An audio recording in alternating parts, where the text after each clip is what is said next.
Nous en étions juste avant l'amendement 36. L'amendement 36 de Madame Rossi, est-ce que... Oui, je vais le défendre. Allez, Madame Jourdan. Alors, c'est un amendement qui vise à maintenir les crédits du Fonds de développement de l'inclusion pour un montant total de 40 millions d'euros. Donc, le Fonds pour l'inclusion est destiné à soutenir et développer les structures d'insertion par l'activité économique. On les connaît, hein, ateliers de chantier, par exemple, l'insertion, associations intermédiaires, etc. Et donc, à ce titre, il peut être mobilisé pour différents types d'actions, notamment aide au démarrage d'une structure, aide aussi à son développement, éventuellement donc extension, etc. Mais ce fonds, donc pour la seconde année consécutive, aucune dotation n'est prévue au titre du FDI.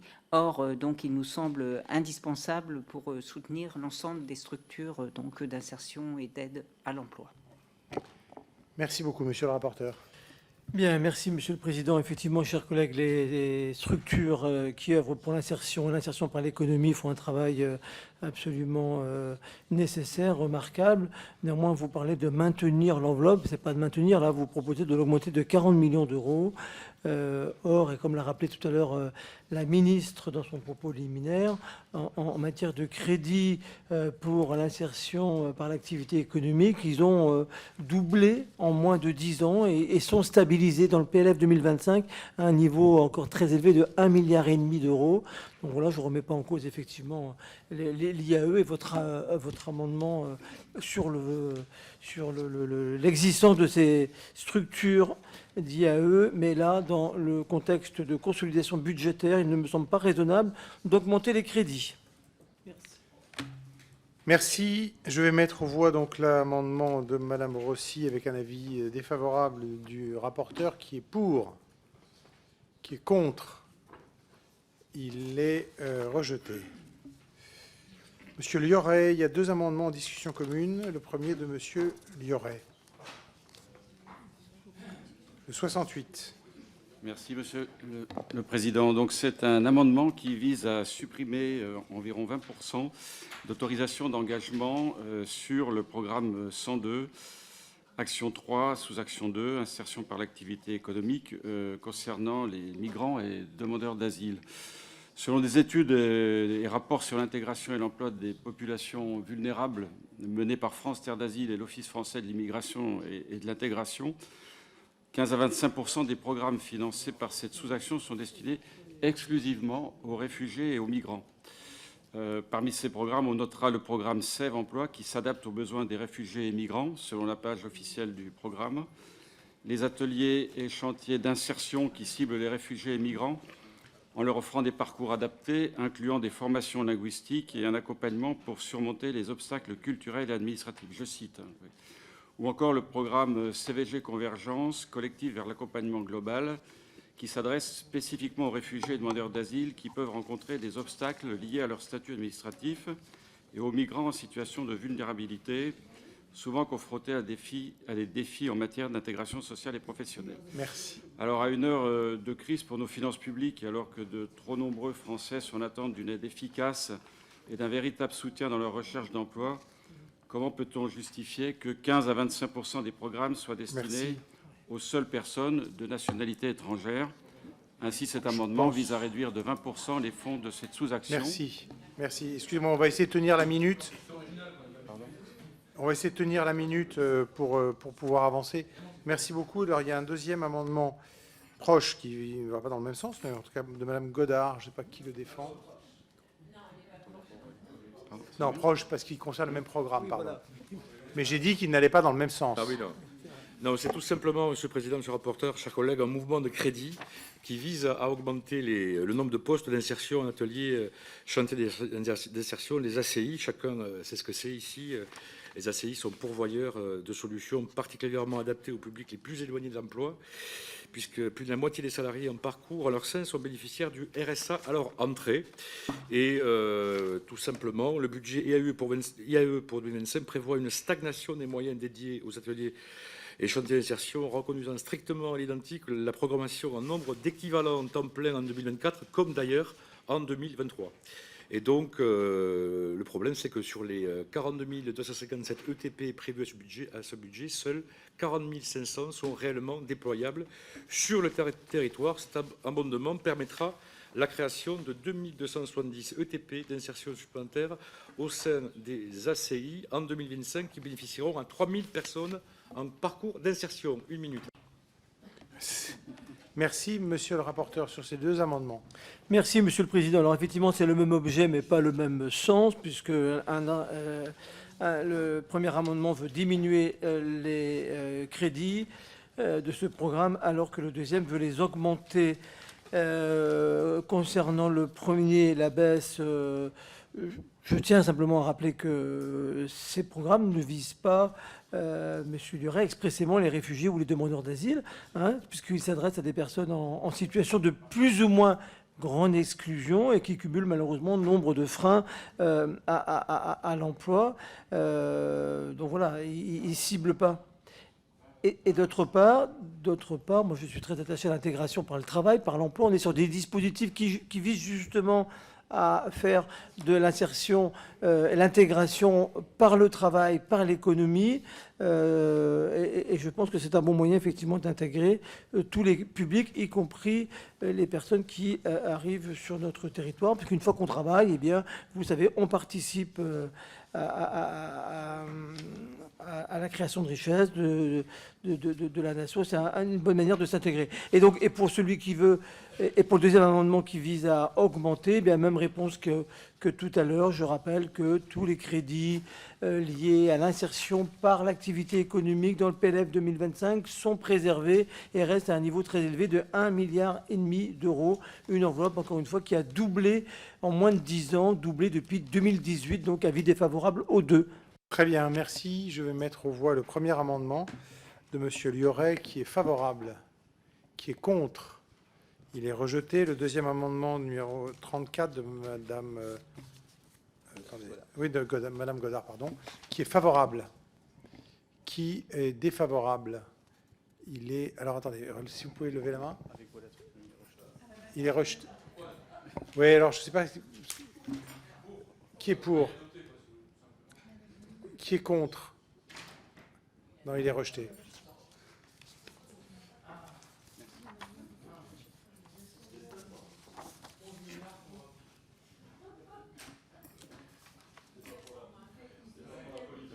On peut rappeler que ne peuvent voter que les membres de la commission. Oui, tout à fait, bien sûr. Vous pouvez rappeler que seul.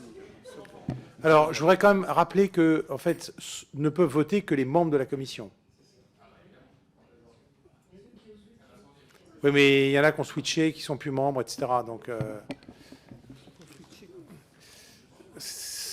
voilà.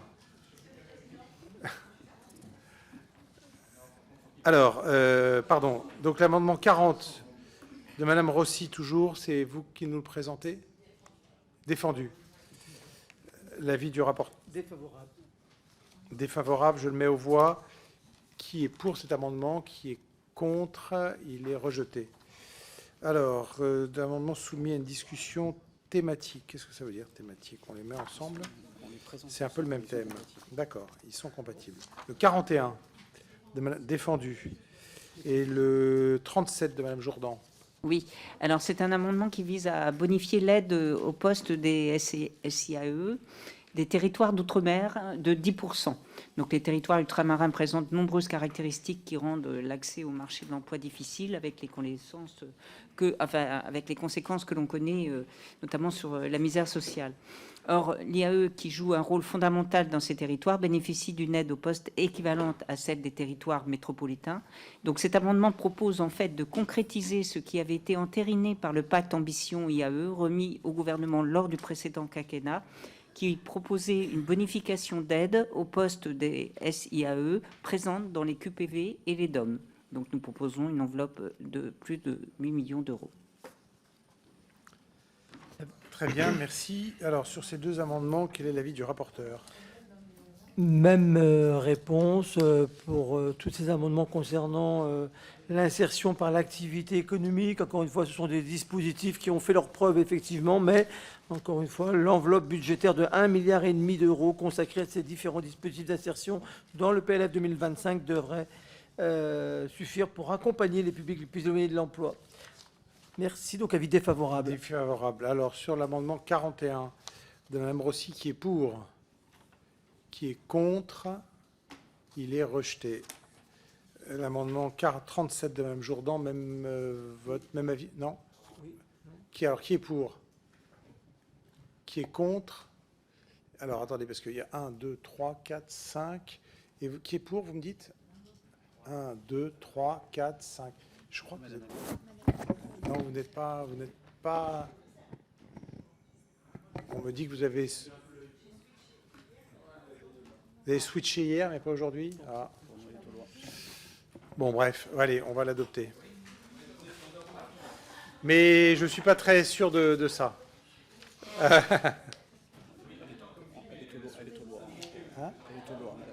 Allez.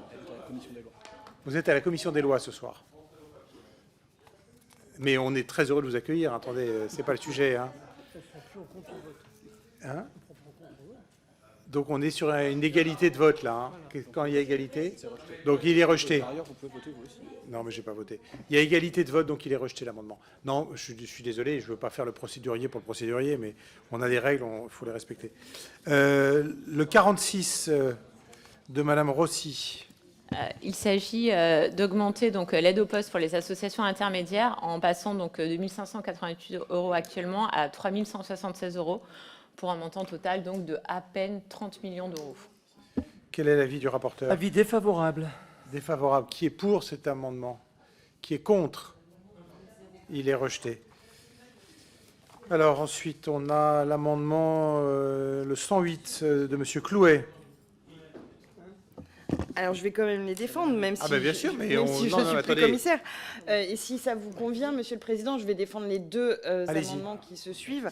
Le premier, donc, de Monsieur Clouet, qui est un amendement concernant les territoires zéro chômeur de longue durée. Ce premier amendement vise à rétablir les crédits pour cette expérimentation qui a lieu, entre autres, en Loire-Atlantique, dans mon département, et qui porte ses fruits, qui est une expérimentation qui avait été votée en hémicycle, donc qui est passée par une loi, et le fait d'en supprimer les crédits vient simplement annuler aussi la possibilité de poursuivre cette expérimentation qui fonctionne, je le rappelle.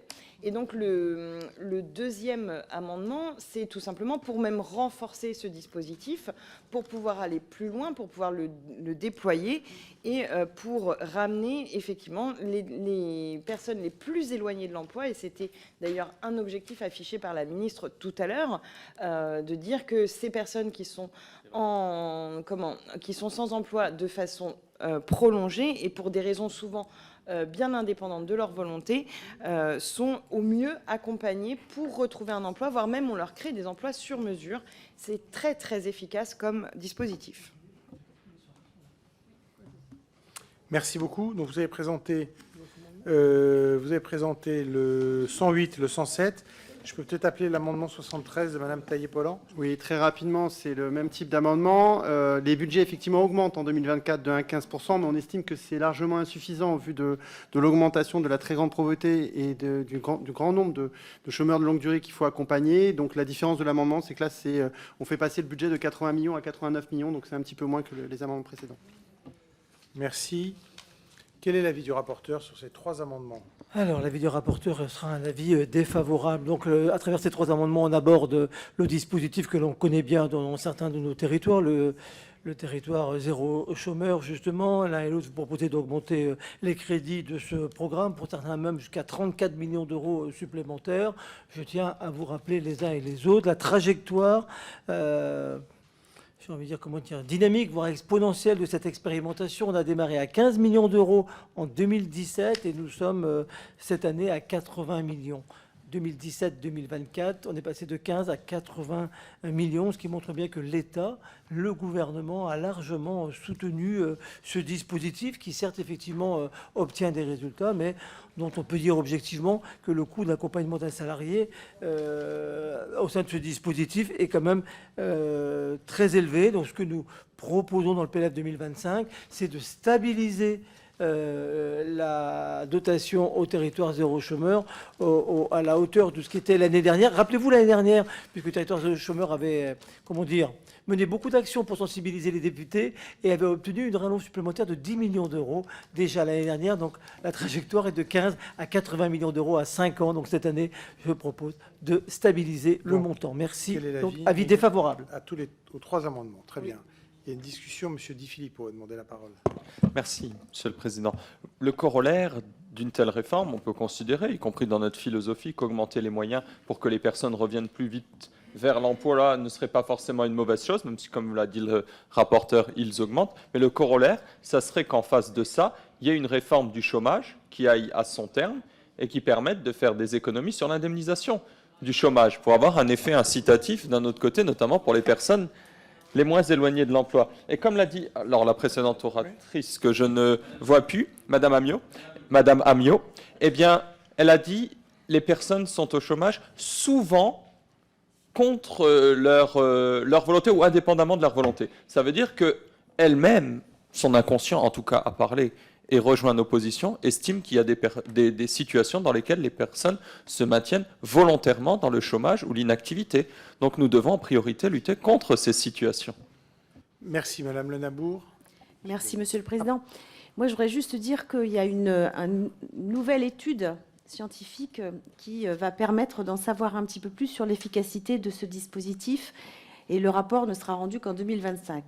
Ce dispositif a été beaucoup soutenu, et là, vous voulez augmenter un dispositif qui n'a pas fini d'être évalué. Je vous rappelle aussi qu'on a à peu près le même public dans Territoire zéro chômeur de longue durée qu'en IAE. Et que la volonté au départ, d'ailleurs, il y a quelques années, c'était d'intégrer Territoire zéro chômeur de longue durée dans l'IAE. Moi, un coût d'accompagnement à 22 000 euros pour des mêmes publics, sachant qu'en plus, on a baissé le nombre des chômeurs de longue durée grâce à l'accompagnement renforcé des bénéficiaires du RSA. Je pense qu'on a tout intérêt, je le disais dans mon propos liminaire tout à l'heure, qu'on avait besoin de mettre sur la table tous nos dispositifs, de les évaluer, de voir ce qui est efficace, parce qu'on voit bien que les acteurs sont nombreux, que les dispositifs sont nombreux, que ça coûte de l'argent et qu'on a besoin de savoir si c'est efficace pour les personnes elles-mêmes. Et le taux d'activité, le taux de retour à l'emploi, le taux de sortie dynamique, on a besoin de savoir tout ça. Donc arrêtons de continuer à augmenter en fait et évaluons déjà ce qu'on a. Merci. Monsieur Davy avait demandé la parole. C'était juste pour répondre aux collègues. Écoutez, quand vous êtes notamment chômeur de longue durée, que vous êtes très éloigné de l'emploi, vous avez souvent des revenus inférieurs à 1 000 euros, mais je vous conseille d'aller essayer de vivre avec moins de 1 000 euros dans la plupart de nos villes. Très sincèrement, les gens, s'ils sont au chômage et qui ne trouvent pas d'emploi, c'est par plaisir. Très bien. Monsieur Di Filippo. Oui. Bien sûr. Vous savez, il n'y a pas d'un côté ceux qui connaissent les gens, leurs difficultés, et ceux qui les ignorent et qui vivent dans les palais dorés de la République. On vient tous de circonscription, tout le monde a notre sort. J'ai déjà vécu avec largement moins de 1 000 euros par mois. Et en tout état de cause, je ne vous ferai pas ce procès-là qui n'amène rien sur le fond, mais je pense que vraiment vous ne rendez pas service aux gens en poussant de telles mesures d'excuses sociales, parce que vous savez, au final, l'argent qui finance ces dispositifs-là, il vient de 2 choses. Soit il vient de la création de richesses de nos entreprises, et donc c'est elles et les salariés qui vont les payer d'une manière ou d'une autre. Vous qui tout à l'heure vouliez des salaires plus élevés, eh bien vous voyez bien qu'à chaque fois qu'on les prélève, ils sont moins élevés que ce qu'ils pourraient être. Ou alors ils viennent de l'endettement, c'est-à-dire qu'on les prend à crédit sur la production de richesse qui sera celle de nos enfants. Ça, c'est une vérité qui est intemporelle, à laquelle personne n'échappe, surtout pas Emmanuel Macron, et on voit les conséquences que les 7 dernières années peuvent avoir sur notre économie aujourd'hui. Allez, restons sur les amendements. Je mets le 108 aux voix avec un avis défavorable du rapporteur. Qui est pour ? Qui est contre? Il est rejeté. Je mets le 107, même avis défavorable. Même avis, même vote, il est rejeté. Et le 73, même avis, même vote, il est rejeté. On passe au 109 de Madame Amiot. Il est défendu. Monsieur Clouet, défendu. Quel est l'avis du rapporteur? Défavorable. Défavorable. Qui est favorable à l'amendement? Qui est défavorable? Il est rejeté. Le 143, pardon, monsieur le rapporteur. Alors, un amendement que je vous propose qui concerne les entreprises adaptées. Vous connaissez tous le statut de ces entreprises qui ont au sein de leurs effectifs un nombre important de salariés en situation de handicap. Et je souhaite allouer une enveloppe supplémentaire de 3 millions au bénéfice des entreprises adaptées pour les aider et les soutenir et les accompagner à faire face à la récente réforme des congés payés qui impose aux entreprises adaptées des charges supplémentaires en rendant rétroactifs les droits pour les salariés. Alors, cette réforme concerne toutes les entreprises en France, mais les entreprises adaptées doivent faire face à une charge plus importante puisque, bien évidemment, ils ont des effectifs plus élevés puisque des salariés en situation de handicap, donc ils doivent souvent doubler les postes. Et donc, cette charge supplémentaire représente un coût très important pour eux. Je vous propose donc de le compenser par une enveloppe supplémentaire de 3 millions d'euros au bénéfice des entreprises adaptées. Merci pour faire face aux nouvelles règles applicables aux congés payés. Très bien, merci. Alors, qui est favorable à cet amendement? Qui est défavorable? Il est adopté à l'unanimité. Merci. Alors, j'ai un certain nombre d'amendements soumis à discussion commune. L'amendement de M. Boyard, le 114. Oui. Il est défendu? Merci beaucoup, Monsieur le Président. Juste en un mot, il s'agit d'augmenter les budgets afin de permettre de maintenir l'ensemble des contrats d'engagement jeunes et les dépenses qui étaient prévues, puisque cette année, vous le savez, il y a un peu plus de 100 millions d'euros d'économies qui sont pratiquées en la matière. Et ces économies ont été jugées être, on va dire, pour le moins inappropriées par les personnes que monsieur le rapporteur a auditionnées et à l'audition desquelles j'ai eu la chance d'assister. Et donc, je me dis que, vu qu'on a entendu la même audition et eu les mêmes avis, on aura sans doute la même opinion sur cet amendement-là. Merci. Peut-être que M. Davy veut parler de l'amendement. Défendu. Défendu, très bien. Je vais peut-être, attendez, avant de vous donner la parole, monsieur le rapporteur, Oui. on a des amendements qui sont sur le même thème, donc on va tous les balayer. Il y a l'amendement de Madame Mercier. Je vais prendre, Président. Allez-y. C'est un mouvement de crédit également, là, qui est proposé. C'est un amendement qui a été travaillé avec la Fédération des acteurs de solidarité, la FAS. Et cet amendement propose de conserver le contrat d'engagement jeune en rupture, qui sera totalement remplacé en fin d'année par un AMI qui n'en est peut-être pas un. Un AMI, un appel à manifestation d'intérêt sur l'offre de repérage et de remobilisation issue de l'article 5 de la loi plein emploi. Et cette pérennisation est très importante et d'autant plus cruciale qu'il est menacé de disparition par ces fameux appels à manifestation d'intérêt. Ces changements risquent d'entraîner la rupture d'adhésion des jeunes, aujourd'hui accompagnés de compromettre également le gros travail qui est réalisé sur le terrain par les actrices et acteurs de terrain. Voilà. Merci. Ensuite, on a le 25 de Madame Garin. Il est défendu. Non, juste un mot pour dire que le passage par des appels de manifestation d'intérêt, bon, j'ai connu dans d'autres domaines, et l'idée de vouloir absolument devoir justifier sa motivation, etc., à la fin, au bout du bout, ça génère beaucoup plus de bureaucratie, c'est tout. Très bien. Et puis, je vais mettre dans la même discussion, parce qu'ils sont sur les mêmes thèmes, les deux amendements suivants de M. Clouet, le 115 et le 116. Merci beaucoup, Monsieur le Président. Je défendrai les deux d'un coup, si vous le voulez bien. Oui, bien sûr.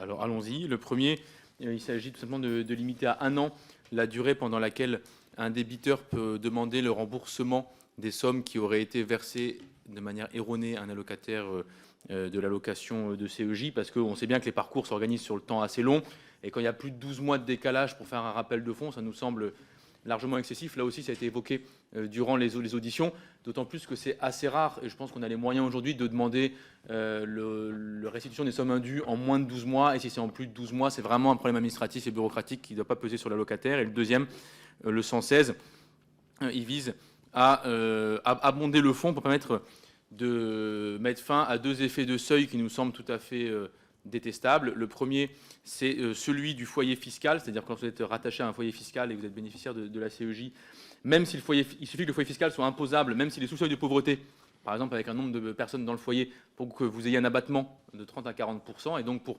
quelques euros d'impôt, vous perdez 150 € par exemple d'ACEJ, donc ça fait des effets qui sont assez problématiques. Et deuxièmement, c'est aussi le cas par exemple, pour l'impôt sur les revenus mobiliers, 1 euro d'impôt sur le revenu mobilier, 1 euro juste, hein. Par exemple, côté bancaire, eh bien, ça vous fait perdre 212 euros de bénéfice de la CEJ. Donc, il s'agit d'abonder pour qu'il y ait de l'argent permettant d'avoir une réflexion collective sur de nouveaux seuils qui n'auraient pas des effets aussi dramatiques. Pardon, monsieur le rapporteur, sur tous ces amendements, en commençant par le 114 de monsieur Boyard. Alors, effectivement, Monsieur le Président, chers collègues, donc à travers tous ces amendements, nous abordons à nouveau la question du SEJ. Je vous ai dit tout à l'heure, dans mon propos, en présentant mon rapport, tout le bien que je pensais, bien évidemment, de ce dispositif, qui est le seul dispositif aujourd'hui quasiment qui accompagne les jeunes en situation de recherche d'emploi, ceux qui sont les plus éloignés de l'emploi. Donc concernant les moyens, d'abord, bon, avis défavorable, puisque vous proposez d'augmenter de 104 millions, donc l'amendement de M. Boyard pour le SEJ, c'est une somme très importante, alors que, comme les objectifs d'entrée sont maintenus à 200 000 jeunes par an en mission locale, 85 000 à France Travail, le nombre d'entrées est stable, et donc par conséquent, les moyens alloués sont stables aussi. C'est le même montant qui est reconduit. Il n'y a pas de baisse pour le SEJ. 786 millions d'euros en 2025, alors qu'il était de 787 millions en 2024. Donc vous voyez que le PLF 2025 assure véritablement la pérennité de ce dispositif qui a fait ses preuves encore une fois. Donc avis défavorable sur la question des montants, de l'augmentation des crédits. Avis défavorable également concernant le SEJ en rupture. Effectivement, c'est un bon dispositif. Il disparaît sous sa forme actuelle, mais il ne disparaît pas complètement, puisque vous l'avez dit, il s'inscrira dans la nouvelle offre de repérage et de remobilisation issue de l'article 7 de la loi pour le plein emploi. Donc le SEJ rupture pourra se poursuivre à travers, vous l'avez rappelé vous-même, des appels à manifestation d'intérêt actuellement en cours dans chaque territoire. Il n'y a donc pas lieu de voter des crédits supplémentaires. Enfin, donc ça c'est pour le CEJ rupture, vous proposez 47 millions d'euros en plus. Avis défavorable. Et en ce qui concerne les deux derniers amendements de M. Clouet. L'attribution réglementaire, d'abord, justement, l'objet de notre amendement de limiter à 12 mois la durée pendant laquelle le débiteur peut demander le remboursement des sommes indûment perçues à l'allocataire. Pourquoi pas? Sauf que l'objet de cet amendement vise une mesure, selon moi, de nature réglementaire. Donc, sur le fond, vous avez raison. D'ailleurs, je l'ai dit tout à l'heure, au cours de mes travaux sur le CEF, au cours de mes auditions, j'ai pu constater l'inadaptation du système de sanctions prévu en cas de manquement. D'ailleurs, la ministre a dit tout à l'heure qu'elle était d'accord avec nous, qu'il y avait une réflexion autour d'une probable réforme de ce système de sanctions qui est en cours d'élaboration dans les ministères. Bon, concernant le cas spécifique que vous me présentez, aucun organisme ne m'a alerté sur ce cas spécifique, donc demande de retrait. À défaut, avis défavorable, mais encore une fois, cette question des sanctions est bien prise en compte par le ministère et la ministre l'a dit tout à l'heure. Et enfin, le dernier amendement 116, là, ça touche un sujet qui vous est cher, chers collègues, c'est l'universalisation des aides d'une manière générale. Vous ne voulez pas tenir compte des revenus à l'intérieur du foyer fiscal. Nous pensons au contraire que nous pensons le contraire et je ne trouve pas anormal, moi, de réguler ou en tous les cas de moduler l'allocation en fonction des revenus du foyer fiscal dans lequel le jeune vit. Voilà, donc avis défavorable pour l'ensemble de ces amendements, même s'ils soulèvent des questions très pertinentes et qui sont bien pris en compte par le ministère. Merci. Alors. Oui, juste pour revenir sur les 16 jeunes en rupture, ça ne marche pas bien partout, ça ne marchait pas bien partout, mais il n'est pas question de le supprimer.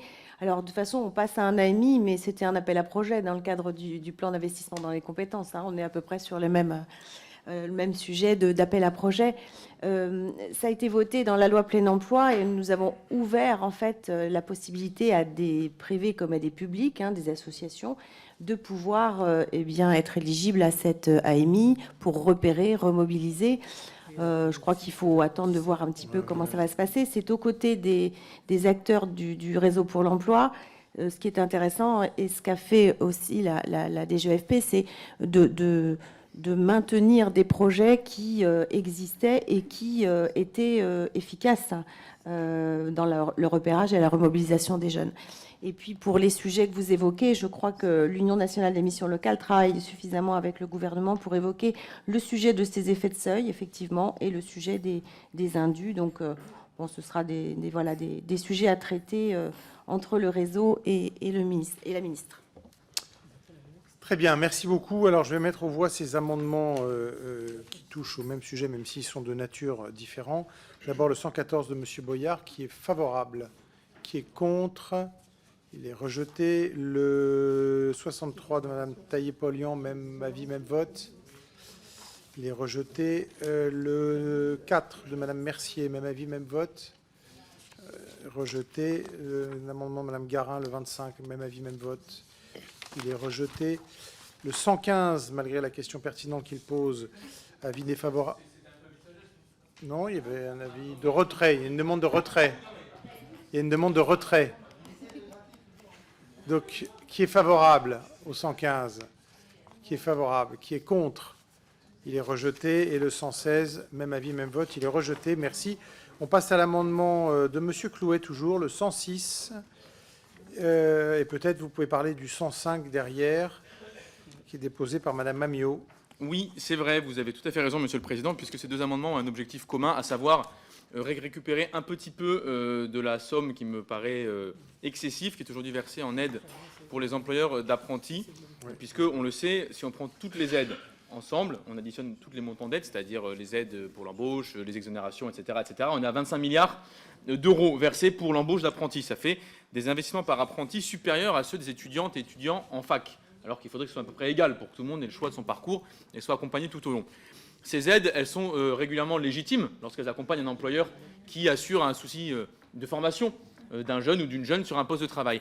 Mais elles ne sont pas légitimes dès lors qu'elles sont versées à des employeurs qui n'assurent ni la fonction de tutorat, ni la formation qui est normalement liée au versement de l'aide, ni la protection accident du travail, etc., etc., etc. Dès lors, on vous fait deux propositions. L'une, dont je ne doute pas qu'elle séduira le rapporteur, c'est celle de directement récupérer l'ensemble des crédits pour les verser dans les CFA publics et les lycées professionnels. Effectivement, vous n'avez pas l'air tout à fait enthousiaste. Mais c'est l'option 1. Si on récupère l'argent, on le met dans le public et on a des parcours d'apprentis qui sont structurés par une formation qualifiante et des apprentissages dans le public. L'autre option, qui est, on va dire, une option de repli, d'une modération à toute épreuve, consiste uniquement à récupérer 470 millions d'euros, c'est-à-dire à peine un sixième, un septième de ce qui est dépensé ici dans cette mission, pour, disons, avoir une enveloppe qui est plus appropriée à être versée aux employeurs qui font le boulot et la retirer à celles et ceux qui ne font pas le boulot attendu de eux et de elles. Très bien. Il y a un amendement 120 de M. Dussoset. Oui, merci Monsieur le Président. J'en profite à travers la présentation de cet amendement pour donner aussi un avis sur les deux amendements qui viennent d'être présentés par Monsieur Clouet. Encore, je trouve que le second amendement, celui de Madame Amiot, est plutôt bienvenu et d'ailleurs fait un peu écho à ce que nous proposons également, tandis que le premier a peut-être même une certaine tendance à un peu jeter l'opprobre sur l'intégralité, on va dire, des employeurs, alors que pourtant beaucoup, en réalité, n'ont pas nécessairement que des mauvaises intentions à l'égard des apprentis.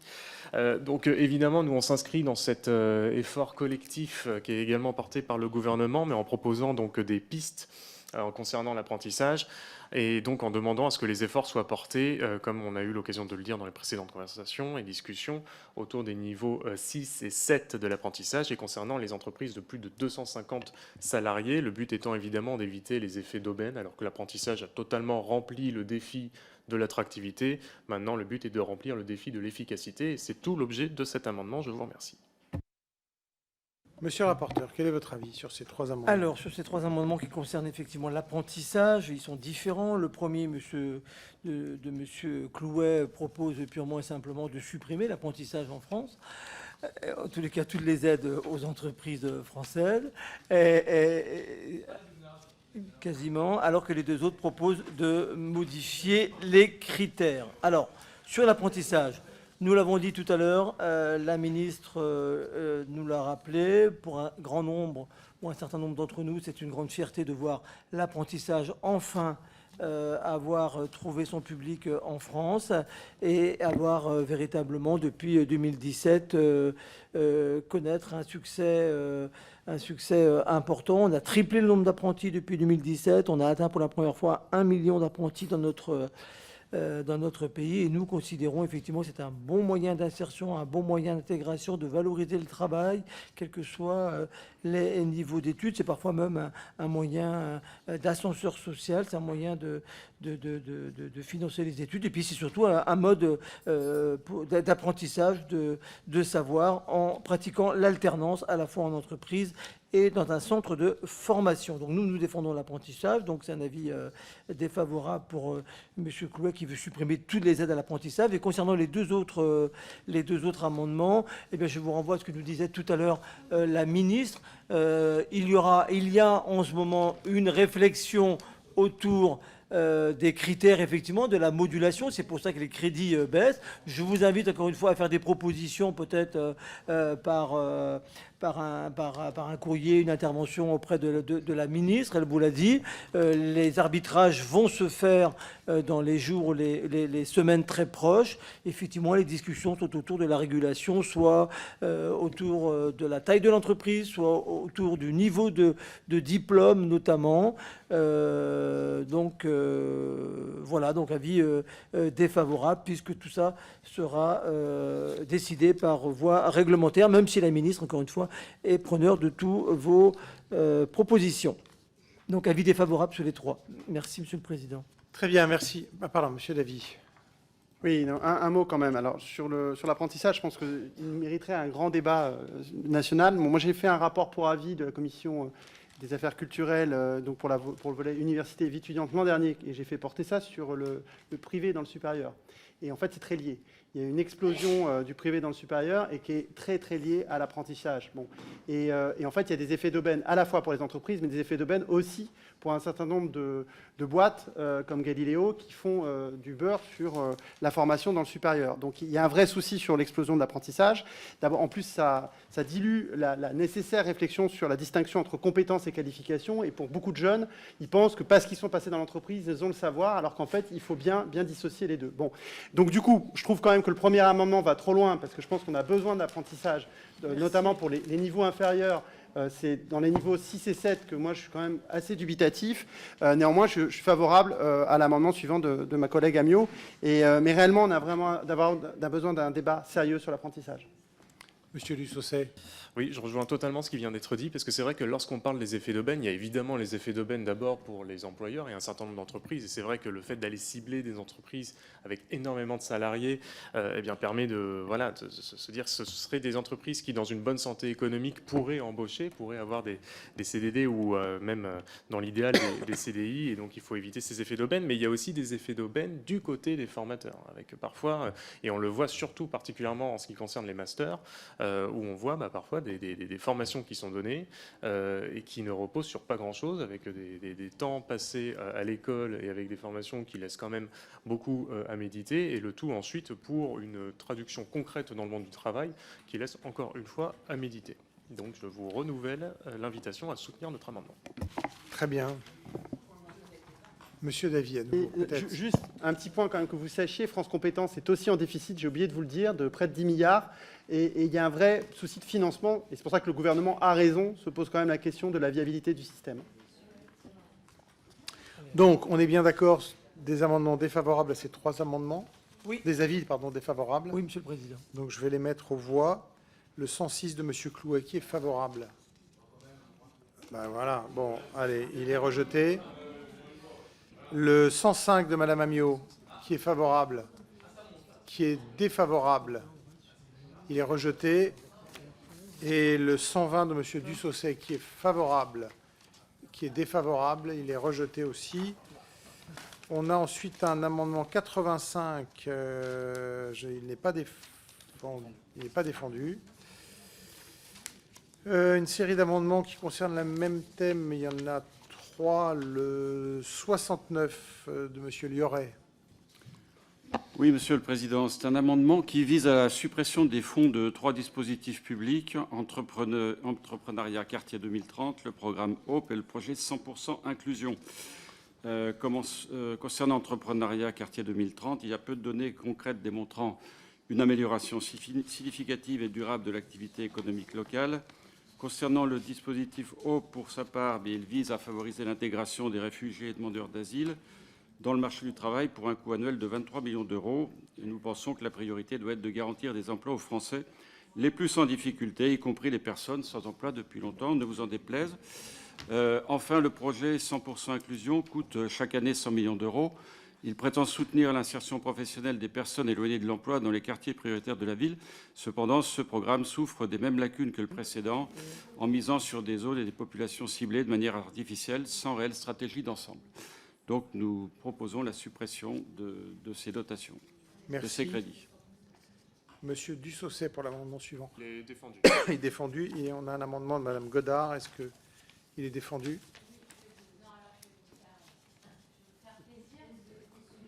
Tenez, prenez le micro. Merci. Je vais vous faire plaisir parce que celui-là ne demande pas d'argent. C'est bien quand même. Enfin, oui, voilà. Donc vous pourriez voter pour. Je n'ai même pas besoin d'aller plus loin. Non, en fait, le gouvernement a quand même enlevé 25 millions sur le budget l'année dernière, qui avait déjà enlevé 10 millions sur le budget l'année d'avant. Donc il manque quand même un petit peu d'argent.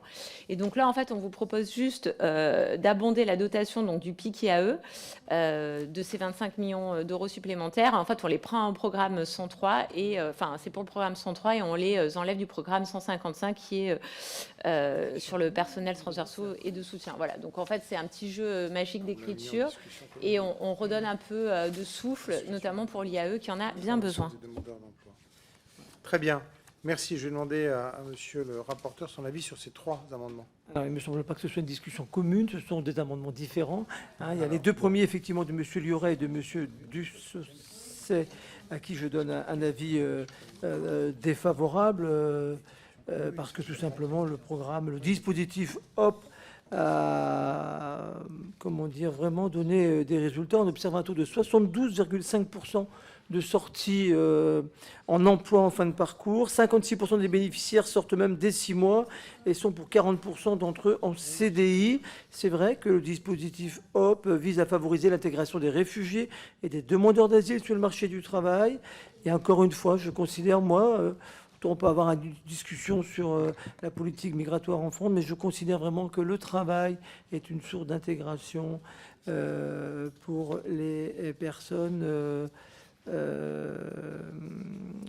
étrangères dans notre pays. Quand on est en travail, eh bien, on emploie, on paye des cotisations, on paye des impôts, on s'intègre au sein d'une entreprise. Donc, avis défavorable pour les deux. On verra peut-être d'autres après. Très bien. Non, j'avais mis le 35 dans une discussion commune parce qu'il concerne aussi la formation des demandeurs d'emploi. Mais bon, bref, ok. Donc on va déjà voter sur les deux qui sont en discussion commune. Qui a demandé la parole? Monsieur Clouet, pardon. Oui, merci, Monsieur le Président. C'était plus pour un étonnement en lisant les amendements du RN, puisque dans la défense, on parlait de questions de nationalité, des nationaux, des étrangers. Et en fait, quand j'ai l'amendement, ça concerne des programmes comme entrepreneuriat quartier 2030, qui concernent les quartiers prioritaires de la ville. Du coup, je ne comprends pas le rapport entre le fait d'être étranger et de vivre dans un quartier prioritaire de la ville. Voilà. Je remercie, ça va permettre d'apporter des précisions. Pardon, oui, excusez-moi. Allez-y. C'était tout simplement parce qu'en fait, sous couvert de différents dispositifs d'aide et de soutien à la formation et à l'apprentissage, en fait, se cachent aussi des dispositifs, cette fois, qui sont à destination de personnes de nationalité étrangère et qui n'ont rien à voir avec les quartiers prioritaires.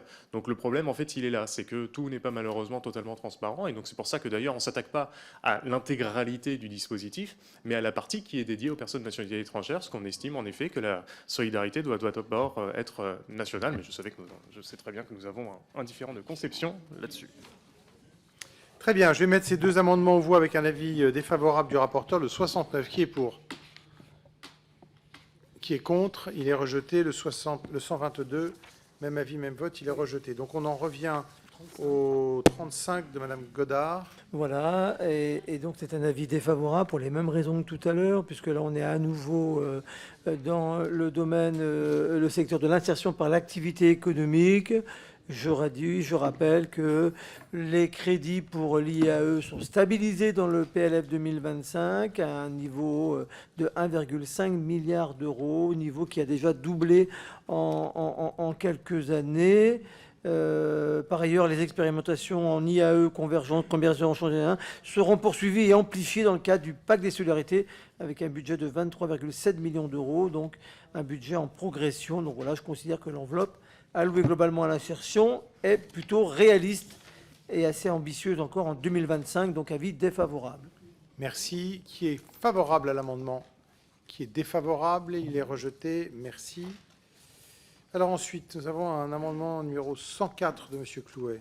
Merci, Monsieur le Président. Cet amendement, il s'est joué à très peu de choses, je dirais même à une voix hier soir en comfi, donc j'utiliserai tous mes talents pour essayer de convaincre Monsieur le rapporteur d'un avis favorable. Il s'agit, pour une somme tout à fait modique, d'instaurer un Conseil national de la qualification professionnelle. Pourquoi? Parce qu'on a eu le débat hier sur France Stratégie, qui ne pose pas la question que nous souhaitons voir posée par un organisme public, à savoir, face aux défis environnementaux et écologiques qui arrivent, comment on peut penser le couplage diplôme, qualification, convention collective. Il nous semble qu'avoir un organisme qui serait chargé de ça et de faire des propositions sur la manière dont on organise des parcours professionnels et la formation afin de répondre aux grands défis qui arrivent dans les 10, 15, 20, 30 ans que le marché aujourd'hui n'arrive pas à solder, eh bien ça vaudrait la somme modique de 12 millions d'euros pour faire tout ça. Et puis évidemment, si jamais il reste de l'argent dans la caisse, vous le récupérez parce que c'est fongible, donc il n'y a pas de souci.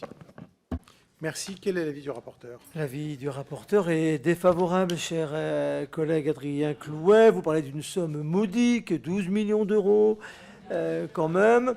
Et d'autre part, il semble que ce soit déjà satisfait, puisque je vous renvoie, chers collègues, vers la DARES, qui produit déjà ce genre d'études. Je vous renvoie à leur étude sur les métiers en 2030, rendue l'année dernière, et encore une grande conférence annuelle sur les enjeux des emplois et des compétences. Bref, déjà satisfait par la DARES. Alors, avis défavorable. Qui est pour? Qui est contre? Il est rejeté. Le 141 du rapporteur. Je vous propose, Monsieur le Président, chers collègues, un amendement qui a d'ailleurs été défendu et adopté hier soir par la Commission Finances. C'est un amendement qui propose une augmentation de 1 million d'euros. L'enveloppe budgétaire allouée au GEC, vous connaissez les uns et les autres les GEC, les groupements d'employeurs pour l'insertion et la qualification. Il y en a dans nos territoires, notamment dans le bâtiment. Ce sont des associations, ils font un travail assez remarquable, très proche du terrain, entre les entreprises, les demandeurs d'emploi et les organismes de formation. Et le PLF initial était prévu une baisse, donc je propose une stabilisation et 1 million d'euros supplémentaires dans le PLF pour les GEC. Merci. Oui, Madame Monel. Non, allez-y. C'est vous qui avez demandé la parole. C'est bon? Oui, vous m'entendez? Oui, non, c'était pour vous dire que, vous voyez, vous proposez d'augmenter des budgets et on va soutenir en fait cette demande parce qu'on abonde en fait à la fois dans votre sens, mais surtout dans celui des personnes qui en ont besoin. Merci beaucoup. Alors, je passe aux voix. Qui est pour cet amendement? Il est adopté à l'unanimité. Merci. Il y avait un amendement de Madame Taillé-Polian. Est-ce que, Monsieur Lavie, il est... Oui, alors c'est un amendement sur le fonds de cohésion sociale donc, qui a été créé en 2005 et qui permet d'intervenir soit directement en garantie, soit en dotation de fonds de garantie préexistants pour établir des prêts, et c'est vraiment utile. Et donc là, l'idée, c'est d'abonder de manière un peu plus forte ce fonds de cohésion sociale à hauteur de 24 millions d'euros. Très bien, merci beaucoup. Quel est l'avis du rapporteur? Un avis défavorable. Vous proposez de plus que doubler les crédits affectés au fonds de cohésion sociale. Nous défendons au contraire une dynamique à la baisse pour ce fonds doté déjà de 16 millions d'euros dans le PLF 2025 contre 21 l'année dernière. Mais le contexte de restriction budgétaire est là, et dans ce contexte, il ne semble pas opportun d'augmenter les dépenses. Allez, avis défavorable. Qui est pour? Qui est contre? Il est rejeté. Merci beaucoup. Alors, amendement soumis à une discussion commune. Le 65, Madame Taillé-Polian toujours. Défendu. Défendu. Il y a un 70, Monsieur Lioret. Défendu aussi. Quel est l'avis du rapporteur sur ces deux amendements? Alors, l'avis est défavorable. Les emplois francs arrivent effectivement. Le gouvernement supprime les emplois francs. Ils n'ont pas trouvé leur public. Moi, je le regrette. Dans les quartiers prioritaires, ça n'a pas été. Pourquoi? Manque de public ou les entreprises n'ont pas pris. En tous les cas, vous souhaitez-vous rétablir les crédits? Nous souhaitons l'extinction de ce dispositif. Très bien. Alors, on met au vote le 65 qui est pour, qui est contre, il est rejeté. Le 70 qui est pour, qui est contre, il est rejeté. Merci. Toujours des amendements en discussion commune. Le 74, Madame Taillé-Polian. Toujours Monsieur Davy. C'est un amendement concernant les accidents de travail. Alors, j'ai été quand même assez choqué à la lecture du rapport du rapporteur. C'est pas de sa faute, mais c'est dans le programme 111, on lit quand même une baisse de 76% des dotations. Donc, c'est le programme quand même qui correspond à l'amélioration de la qualité de l'emploi et des relations au travail. Donc, on est un peu surpris de cette baisse. Alors, il y a une explication en fait à cette baisse dans le rapport. On pourra en discuter. Mais alors que les accidents de travail sont assez élevés en France, je rappelle quand même qu'il y a près de 660 morts en 2023, il y a eu plus de 600 000 accidents du travail en 2023 et qu'on est le 4e pays en termes de mortalité en Europe. Donc voilà, donc pour toute cette raison, cet amendement vise à mettre plus de moyens sur ce programme-là et à hauteur là, de 2 milliards, je crois, c'est ça? Oui. Merci. Ça me paraît beaucoup? Non, 2 millions. Le suivant. 2 milliards, ça me paraissait beaucoup. Ouais. Soudainement, là, je me suis dit... Le 101 en suivant... Madame Amiot, Monsieur Clouet, vous le présentez ou il est défendu? Défendu, très bien. Quel est l'avis du rapporteur sur ces deux amendements? Défavorable, Monsieur le Président. Alors, on le met aux voix. D'accord. On le met aux voix. Qui est favorable à l'amendement 74? Qui est défavorable? Il est rejeté. Le 101 qui est favorable? Il est défavorable et il est rejeté. Merci. Le 12 de Monsieur Ruffin. Alors, c'est vraiment le même type d'amendement, mais on demande que 500 000 €. Et par rapport à la baisse énorme, c'est pas beaucoup. Très bien, monsieur le rapporteur. Avis défavorable. Défavorable. Il ne s'agit pas vraiment d'une discussion de nature budgétaire. Très bien.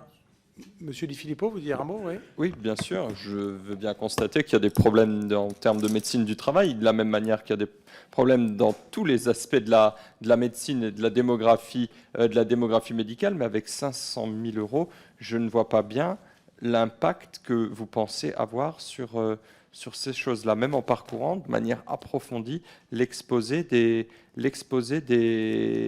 motifs. Donc,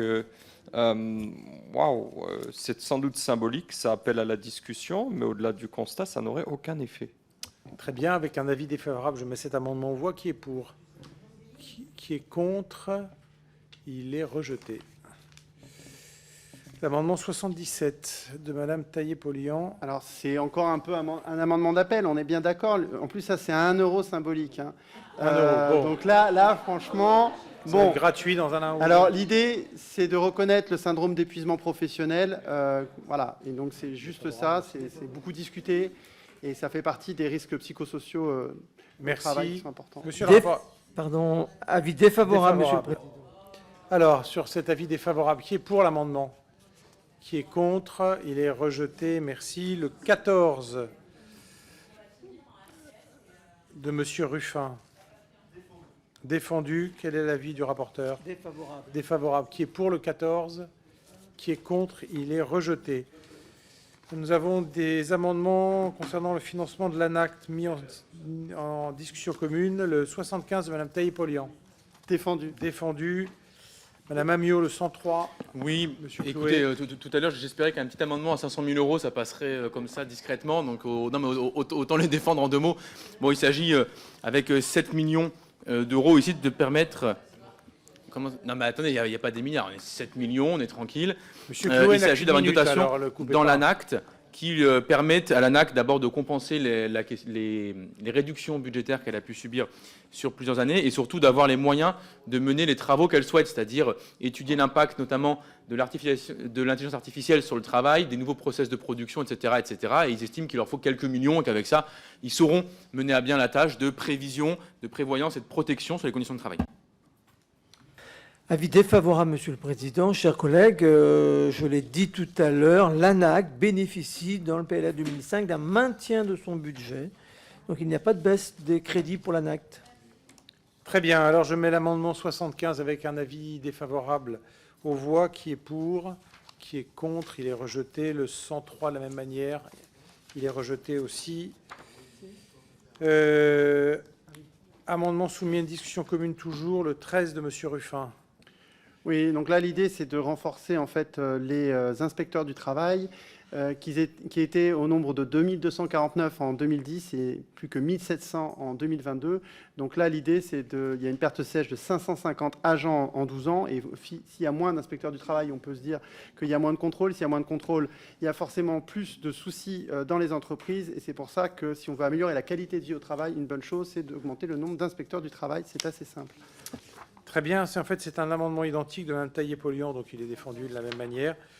Quel est l'avis du rapporteur sur ces deux amendements? Ah, pardon, il y a une discussion commune, excusez-moi. Le 102 de M. Clouet, pardon. Il n'y a aucun problème, Monsieur le Président. Il s'agit d'un amendement qui va dans le même sens, à savoir rétablissement des effectifs de l'inspection du travail. On sait que depuis 2 décennies, ils ont baissé de 16%, ce qui fait que la France est passée derrière de nombreux pays sur le ratio entre nombre d'inspecteurs du travail et nombre de salariés dans le pays. On est derrière les Barbades, la Tchéquie, la Pologne ou d'autres pays. Et donc, il y a aujourd'hui des zones de non-droit sur le droit du travail, puisque vous avez des postes non pourvus dans certaines sections où ça peut dépasser les 60%. Dans l'Oise, c'est les 2/3 des postes qui ne sont pas pourvus. À Paris, c'est un quart qui manque. Dans le Val-de-Marne, c'est 43%. Donc, on a un problème en matière de financement, à la fois sur les postes qui sont ouverts et sur les mobilités internes qui sont proposées dans l'administration, alors que les défis sont énormes. Il y a l'uberisation, il y a les nouveaux process de production dans l'industrie, etc., etc. Donc cet amendement vise à rétablir ces postes-là pour que les inspecteurs et inspectrices du travail puissent faire leur boulot convenablement. Merci. Alors, quel est l'avis du rapporteur sur ces 3 amendements? Alors, sur ces 3 amendements, et même si je rejoins les uns et les autres vos préoccupations concernant l'état de l'inspection du travail, d'ailleurs, la ministre, tout à l'heure, l'a évoqué dans son propos liminaire. Elle est très attachée, effectivement, à inverser la tendance. Nous étions sur une baisse régulière depuis quelques années du nombre d'inspections du travail. Et là, un plan national d'action a été mis en place pour inverser la tendance. Il couvrira les périodes de 2023 à 2025 et porte notamment comme priorité, chers collègues, la hausse des interventions sur les lieux de travail, les entreprises et sur les chantiers. Et je vous confirme ce qu'a dit la ministre tout à l'heure. Pour 2025, l'ouverture d'un concours pour recruter 200 nouveaux inspecteurs du travail. Donc la dynamique, ou en tous les cas la tendance à la hausse à nouveau du nombre d'inspecteurs du travail est bien lancée et bien actée dans le PLF. Merci. Donc avis défavorable. Merci beaucoup. On va mettre aux voix donc les amendements identiques. Qui est favorable, qui est défavorable, ils sont rejetés. Et l'amendement 102 de M. Clouet, qui est favorable, qui est défavorable, il est rejeté lui aussi. L'amendement numéro 100 de Mme Amiot, défendu. Tout à fait, Monsieur le Président. C'est un amendement qui est très important parce qu'on sait que la rémunération en termes réels, c'est-à-dire inflation comprise des inspecteurs et contrôleurs du travail, est en baisse depuis plusieurs années.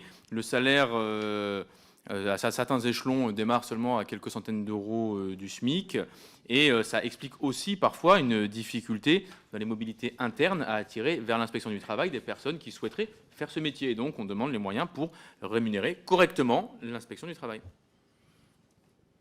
Monsieur le rapporteur. Donc, je l'ai dit, avis défavorable.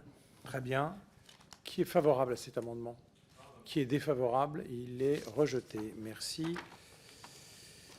2 amendements soumis en discussion commune, présentés par Mme Mamiot, les deux. Enfin, déposés, pardon. Je peux faire une défense commune, si vous le souhaitez, Monsieur le Président. Allez-y. Eh bien, allons-y. Alors, ces amendements, ils concernent également l'inspection du travail, afin de permettre d'avoir les moyens nécessaires à l'activité. D'abord, sur la question des moyens matériels qui sont impartis à l'inspection du travail. Vous le savez, il y a eu récemment une réforme qui a retiré le contrôle, la souveraineté sur les équipements, les moyens matériels de l'inspection du travail qui ont été transférés, ainsi que certaines autres missions, vers des préfectures. Et donc, ça cause un problème en termes de capacité à communiquer entre les agents qui viennent de corps différents, qui n'ont pas les mêmes cultures et qui ne sont pas habitués en fait, à bosser ensemble, mais qui n'ont pas les mêmes manières de hiérarchiser l'activité au quotidien. Donc, il s'agit de revenir là-dessus et restituer ce contrôle-là. Et le deuxième amendement, lui, il cible spécifiquement ce qu'on appelle les secrétariats généraux communs, c'est-à-dire le regroupement des différentes fonctions support entre inspection du travail et préfecture, permettant à l'inspection du travail de conserver ses propres unités en fait, de pilotage logistique, matériel, etc. et d'avoir ainsi un lien assez étroit entre l'action qui est nécessitée par le contrôle réellement sur le terrain et la capacité à prendre des décisions et à attribuer ce dont ont besoin les inspecteurs et inspectrices du travail sur le terrain. Quel est l'avis du rapporteur? Un avis défavorable, Monsieur le Président, puisque les deux amendements ici ne sont pas d'ailleurs directement d'ordre budgétaire, mais plutôt organisationnel. Vous voulez revoir l'organisation des ETS qui viennent juste de se mettre en place en 2021. Voilà, donc en plus vous voulez déjà remettre en cause l'organisation des DETS, donc je l'ai dit, qui ont une nouvelle organisation territoriale depuis 2021. Donc avis défavorable, parce que déjà ce n'est pas d'ordre budgétaire. Merci. Très bien, je vais mettre Oui, pardon, Madame Brunel. Non, je me permets juste en fait d'intervenir rapidement, mais sur tout ce débat-là autour de l'inspection du travail et aujourd'hui de la difficulté qu'ont les inspecteurs du travail quand ils sont en poste à réaliser leur mission. Et au-delà, effectivement, on le voit bien de toute manière ce soir, des positionnements politiques des uns et des autres, et on sait bien qu'on ne va pas vous convaincre de renforcer les moyens pour l'inspection du travail, mais il y a quand même des réalités, monsieur le rapporteur, qu'il faut prendre en considération. Mais dans le département du Rhône, en fait, aujourd'hui, la dette qui a récupéré justement la gestion de l'inspection du travail, en fait, et qui gère aujourd'hui les sections, n'a pas cette culture et n'est pas en capacité justement de pouvoir animer en fait le travail des inspecteurs du travail. Et donc aujourd'hui, en fait, on a des postes vacants. Et alors la ministre, elle peut sûrement annoncer le recrutement et l'ouverture de concours, mais en fait, il faut les former. Et aujourd'hui, c'est quand même 2 ans en fait cette formation pour qu'ils soient en capacité d'aller seuls en fait sur le terrain et contrôler des entreprises. Dans le département du Rhône, c'est 20 signalements d'entreprises, enfin de salariés ou d'entreprises par jour. Et il n'y en a aucun qui sont honorés. Enfin, moi, j'en sors, en fait. Donc, voilà, véritablement, je pense qu'il faut prendre en considération ce débat-là. Il y a évidemment des moyens financiers qui manquent, mais cruellement. Et vous avez beau dire que le budget, il est constant, il est maintenu, mais en fait, les besoins augmentent. L'inflation augmente, les salaires n'ont pas augmenté. Donc, évidemment, qu'en fait, le budget, même si c'est le même que l'année dernière, en fait, il est de fait insuffisant, c'est mathématique, et j'en finirai là. Et donc, on aura quand même besoin d'avoir ce débat, je pense, politique, je l'espère, en hémicycle, même si j'y crois pas beaucoup. Très bien. On a décidé ce matin au bureau de demander au groupe des sujets pour des missions, des études, des enquêtes flash. Voilà, peut-être c'est un sujet qu'il faut évoquer. Alors, je reviens aux amendements. Donc, le 96 et le 98 ont reçu 2 avis défavorables du rapporteur. Qui est pour? Qui est contre? Même avis, même vote pour le 98. Les 2 sont rejetés. On passe au 71 de M. Liorey. Oui, Monsieur le Président. C'est donc un amendement qui vise à supprimer les 10 200 000 € en autorisation d'engagement en crédit de paiement du programme 155, soutien des ministères sociaux et soutien au plan d'investissement dans les compétences. Alors, c'est un budget qui est notamment mobilisé pour des prestations d'assistance à maîtrise d'ouvrage dans le cadre de la digitalisation et de l'hybridation des formations professionnelles, ainsi que pour le contrôle de la politique de formation des salariés en insertion pour l'activité économique. À première vue, ces missions peuvent sembler justifiées pour accompagner la transformation numérique des organismes de formation, mais quand on y regarde de plus près, elles reposent essentiellement sur des prestations confiées à des cabinets privés dont les coûts et l'efficacité sont bien souvent opaques. Ces dépenses soulèvent des questions de transparence et nous souhaitons tourner la page de l'époque McKinsey, d'autant que ces prestations, ces missions devraient d'ailleurs être réalisées par nos propres administrations. Elles en ont les compétences en interne, elles sont présentes et elles gagneraient à être renforcées plutôt que d'être continuellement déléguées à des prestataires privés à un coût élevé. Merci beaucoup. Alors, l'avis du rapporteur. Alors, avis défavorable. Vous souhaitez supprimer les 10 millions d'euros servant à financer les crédits de modernisation dans le cadre du PIC. Il faut être vigilant, bien évidemment, sur le recours à des prestataires. Chers collègues, il faut être effectivement vigilant sur le recours à des prestataires extérieurs, mais parfois, il y a des missions de conseil ou d'études qui ne peuvent véritablement pas être internalisées. Donc, il est nécessaire de conserver cette ligne de crédit pouvant servir à avoir un recours à des prestations externalisées. Donc, avis défavorable. Merci. Merci beaucoup. Je vais mettre l'amendement aux voix. Qui est favorable à l'amendement? Qui est défavorable? Il est rejeté. Amendement pouvant soumis à une discussion commune concernant le budget des ARS, notamment mon amendement. Enfin, d'abord, Monsieur Lioré. Oui, donc les 623 millions d'euros par an ne concernent d'ailleurs que les coûts de fonctionnement des agences régionales de santé, n'incluent pas les aides aux subventions pour l'offre de soins, ni les études, audits et missions de conseil, etc., etc. Donc elles coûtent véritablement très cher et nous pensons, nous, que tout simplement il faut supprimer les ARS et confier les responsabilités aux médecins et aux élus locaux et régionaux. Merci. Quel est l'avis du rapporteur? Pardon, le deuxième amendement est déposé par M. Gillet. Je vais le défendre. Allez-y, si vous voulez allez-y. bien, oui. C'est un amendement qui vient en support du précédent qui a été présenté par mon collègue M. Laurey et qui a le double intérêt de vous proposer non seulement, alors c'est pas grand-chose, mais 60 millions d'euros d'économie, il sera toujours ça de trouver, et en même temps de relancer évidemment le débat du maintien des ARS dans leur fonctionnement actuel qui de fait allie à la fois bureaucratisation et déresponsabilisation et donc éloigne de plus en plus le public de l'accès à la santé, ce qui est évidemment une urgence. Je vous en prie, j'arrivais au bout du propos. Non, c'était pour qu'on fasse silence pour vous écouter. Allez-y. C'est gentil. J'avais terminé. Ah bah pardon, Voilà. D'accord, très bien. Bon. Merci beaucoup. Donc, quel est l'avis du rapporteur? Avis défavorable. Monsieur Dussouzet, je pense qu'il y a une erreur dans le deuxième amendement, parce que 63 millions, dans le premier amendement, c'est 623 millions, donc il manque quelques zéros derrière. Mais bon, on ne va pas supprimer quand même les ARS sur un simple amendement. On peut porter ce que l'on veut des ARS et effectivement, leur fonctionnement est certainement perfectible. Mais donc là, avis défavorable, puisque vous proposez ni plus ni moins que de supprimer les ARS en France, donc avis défavorable. Monsieur le Président. Monsieur Di Filippo. Oui, bien sûr. Je débattais avec ma collègue pendant la présentation des amendements. C'est sûr qu'aujourd'hui, personne n'est satisfait de la manière dont est gérée la santé, le fonctionnement des ARS, le nombre de personnes que ça peut mobiliser, les coûts que ça engendre au regard de ce qui se passe dans nos hôpitaux. C'est une vraie réflexion de fond. Après, si on les supprime demain, qu'est-ce qu'on fait? Ça, c'est la vraie question. Je crois que celle-là, elle n'est pas encore tranchée. Donc, le premier amendement qui supprime purement et simplement tous les crédits, bon, effectivement, c'est peut-être un peu tôt, mais je lis le deuxième et je vois qu'il ne veut pas tout supprimer. Il précise bien dans l'exposé des motifs qu'il est proposé de diminuer de 10% le montant, d'où le zéro en moins, des subventions pour charges de services. Et là, il y a quelque chose d'intéressant peut-être à creuser, parce qu'on l'a tous pratiqué dans nos différents territoires, un certain nombre de personnes dont on ne connaît pas bien les fonctions, qui diligentent là aussi des études de conseil, parfois à l'extérieur, pour prendre des décisions sur leur propre territoire, de manière à se couvrir, ce qu'on voit dans toutes les administrations. Et je crois qu'à un moment donné, effectivement, voilà, il faut être capable de siffler la fin de la récréation. Très bien. Avis défavorable malgré tout aux deux amendements. Le 72, qui est favorable?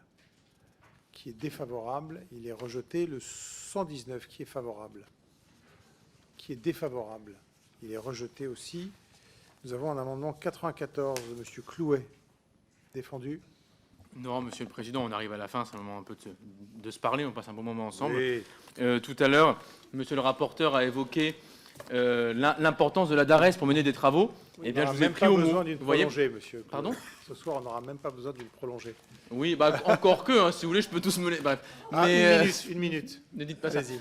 Mais non, mais tout à l'heure, Monsieur le rapporteur, vous disiez que la DARES était importante pour les travaux qu'elle mène, et je ne sais pas pourquoi, j'avais senti que vous diriez ça, donc cet amendement, il vise justement à compenser les financements manquants pour la DARES, voyez-vous. Parce qu'il y a notamment une déperdition liée à l'inflation, et je me suis dit, vu que Monsieur Le Gac aime beaucoup la DARES, eh bien, il ne peut que approuver cet amendement qui fait rattrapage financier sur cet organisme qu'il apprécie tant. Très bien. Alors, chers collègues, Monsieur le Président, j'aime tellement la DARES justement que je ne veux pas que les moyens alloués à la DARES diminuent, baissent. Ils sont donc maintenus à hauteur de 8 millions d'euros et donc pas besoin de les augmenter. Ils sont déjà maintenus. Avis défavorable. Monsieur Davy.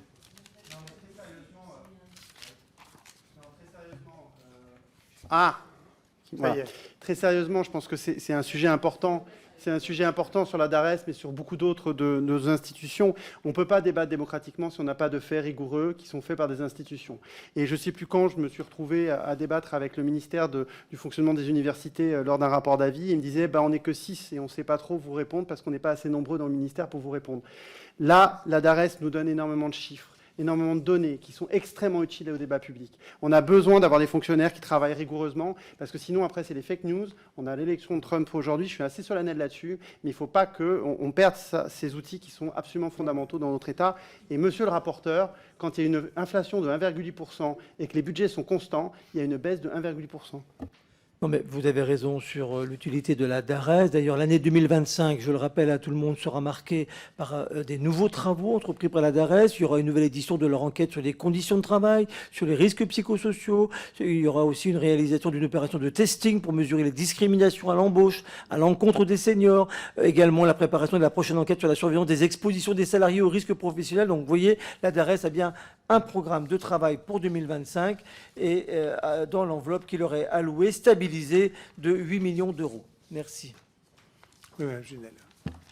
Juste très rapidement, quand j'ai présenté le rapport sur les régimes sociaux et de retraite il y a à peine une semaine à votre même place, on m'a reproché de me baser sur une enquête de la DARES de 2015.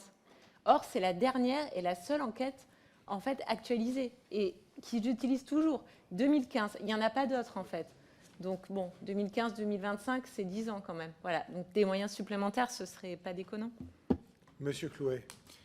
Oui, merci Monsieur le Président. Juste parce qu'il y a quand même un truc, on peut se dire le budget est maintenu en euros constants, mais enfin, vous savez bien que ce n'est pas de ça dont on parle. Un budget qui monte ou qui baisse, c'est par rapport aux frais, c'est-à-dire par rapport à l'inflation, est-ce qu'il y a autant d'argent ? Et dans ce cas-là, c'est indexé sur l'inflation, ça monte avec, ça ne bouge pas. Est-ce qu'il y a moins d'argent, l'inflation est supérieure à la dotation, ou est-ce qu'il y en a plus ? Et évidemment, on met plus d'argent que l'inflation. Mais enfin, ne nous dites pas tout va bien parce que le budget ne bouge pas. Le budget ne bouge pas en 2022, en 2023, en 2024. Sauf que l'inflation cumulée sur les 3 années, elle existe et elle tourne. Donc vous pouvez nous défendre le budget, mais ne nous dites pas le budget est le même. Ce n'est pas vrai. Et vous le savez très bien, c'est ça qui est le pire. Très bien, merci. Alors, on va mettre le 94 donc, de M. Clouet aux voix, qui est, avec un avis défavorable, qui est pour, qui est contre, il est rejeté. Le 97 déposé par Mme Amiot, M. Clouet. Oui, merci Monsieur le Président. C'est un amendement, on va dire, d'appel, puisque c'est un amendement à 1 milliard qui vise à attirer l'attention sur l'importance de compenser les baisses de salaire en termes réels, puisqu'on est en train d'avoir un moment de discussion inflation et revenus. On le sait, en 2022, les salaires ont baissé de 3% en termes réels, c'est-à-dire le rapport entre la variation d'un niveau de salaire et la variation du prix de la vie, à savoir l'inflation. Et ça a encore baissé de 1,8% en 2023. Et ça encore, on est très prudent et vraiment dans des estimations conservatrices, puisqu'on sait bien que l'inflation, elle a un montant qui diffère selon les groupes sociaux, selon l'endroit où on vit, selon la classe sociale, selon le milieu familial, etc., etc. Donc même si on prend la version la plus conservatrice de l'inflation moyenne pour tout le monde, donc y compris pour les cadres supérieurs, eh bien on arrive à des baisses de salaire tout de même conséquentes. Donc il va falloir les rattraper. C'est un moment d'appel. Il permet finalement de lever un peu d'argent. Si jamais vous vous demandiez quoi faire et comment faire, au moins vous avez un fonds avec lequel agir. Avis défavorable, Monsieur le Président. C'est un amendement d'appel. Vous l'avez dit, vous voulez augmenter d'1 milliard les salaires. Ce n'est pas le lieu de cette mission pour évoquer cette question. Avis défavorable. Défavorable. Qui est pour cet amendement? Qui est contre? Il est rejeté. Merci. Alors, on va une série d'amendements qui concernent les crèches. On peut peut-être les aborder dans un même élan, même si, effectivement, ça n'est pas en discussion commune. Mais il y a l'amendement de M. Boyard, M. Clouet, le 99. Oui, merci beaucoup, Monsieur le Président. Alors, on le sait, le service de la petite enfance aujourd'hui est largement privé, malheureusement, et lucratif. On ne va pas revenir sur ces débats-là, d'autant que Mme Berger n'est pas là, donc c'est dommage. On ne peut pas avoir une discussion vraiment au fond du sujet. Mais la difficulté qu'on a, c'est que la part attribuée au salaire dans les taux de marge et dans les modèles de financement des crèches sont assez largement insuffisants. Ça explique aussi pourquoi beaucoup d'enfants, notamment de moins de 3 ans, n'ont pas de mode d'accueil parce qu'il n'y a pas le personnel en face pour pouvoir effectivement accomplir cette activité. Quant au personnel qui est là, eh bien, il fait une partie de son travail gratuit avec des heures sup non rémunérées ou des rémunérations extrêmement faibles par rapport à l'activité qui est menée. Et donc, cet amendement, il vise à augmenter d'une somme finalement assez raisonnable les salaires des personnels de crèche, dès lors que l'annonce gouvernementale qui était revalorisation salariale du secteur en avril dernier n'a pas été tenue parce que c'est reporté sur des collectivités qui n'ont pas les moyens de le faire puisque vous avez aussi pris l'argent de leur côté là. Eh bien, vu que vous n'arrivez pas à trouver l'argent et qu'on est dans une démarche constructive, on propose de vous le donner directement sur un plateau afin que vous puissiez procéder aux hausses de salaire promises par le gouvernement en vain depuis maintenant des mois et des mois. Très bien, merci. Le 21 déposé par Madame Garin, Monsieur David. Merci. Alors oui, on a un vrai souci en France pour l'accueil des plus jeunes, de 0 à 3 ans notamment. Alors on a un secteur privé lucratif, on a un secteur associatif, on a un secteur public, et on a un très gros souci quand même avec le privé lucratif, notamment avec des encadrements qui ne sont pas toujours à la hauteur, et avec des problèmes même de sécurité, manque de puéricultrices pour vérifier ce qui s'y passe, etc. Donc il y a tout un scandale qui commence à monter sur l'accueil de la petite enfance. Donc cet amendement vise essentiellement à se dire que sur le long terme, il nous faut 500 000 nouvelles places de garde sur 5 ans. Ce n'est pas 500 000 dès l'an prochain. Et donc c'est un amendement qui vise à monter en charge et à proposer les moyens pour aller vers ces 500 000 places en crèche publique. Vous nous présentez le 26 en même temps? Pas dans un même élan, je veux dire? Non, le 26 est assez différent. Je vais faire défendu. Et ensuite, il y a le 22. Le 22. On va s'arrêter au 26. Qui est un peu différent. Je vous redonnerai la parole pour le 22. Alors, sur ces 3 amendements, le 99, le 21, le 26, monsieur le rapporteur. Eh bien, je vais mettre en touche, puisque ces 3 amendements, Monsieur le Président, chers collègues, ne relèvent pas de la mission Travail et Emploi. Et je vous propose de revenir mardi soir, ici même, avec le rapport de mon excellente collègue Christine Lenabour, qui, elle, présentera les crédits de la mission Insertion, Solidarité et Égalité des chances. Oui, les 3 font partie de cette mission. C'est hors sujet? Ouais, hors sujet pour les 3, mais on en reparle mardi soir. Juste, alors, je ne sais pas pourquoi ces amendements ont été déposés là, mais peut-être parce que ça a un lien de toute façon avec l'emploi, puisque c'est un frein à l'accès à l'emploi que de ne pas avoir de mode de garde. Mais ceci dit, ça fait bien partie de la mission Solidarité, Insertion, Égalité des chances. Nous verrons ça la semaine prochaine. Je vous invite à lire l'article d'Agnès Canaillé, qui est la nouvelle ministre à la petite enfance et à la famille, et qui répond sur un certain nombre de points, sur la compensation des communes, sur le groupe de travail pour les petites communes, puisqu'aujourd'hui il n'y a pas de compensation pour les petites communes. Mais l'idée, c'est vraiment d'augmenter les places de garde, de bien sûr mieux contrôler. Et donc voilà, on en reparlera la semaine prochaine. Alors ce que je vous propose, c'est que peut-être vous les redéposiez et on les rediscutera mardi soir. Si c'est possible, on me dit que c'est possible. Jusqu'à vendredi, vous pouvez les déposer jusqu'à vendredi. Ok, on les sort on les fait pas vote, on les met pas au vote. Vous les retirez?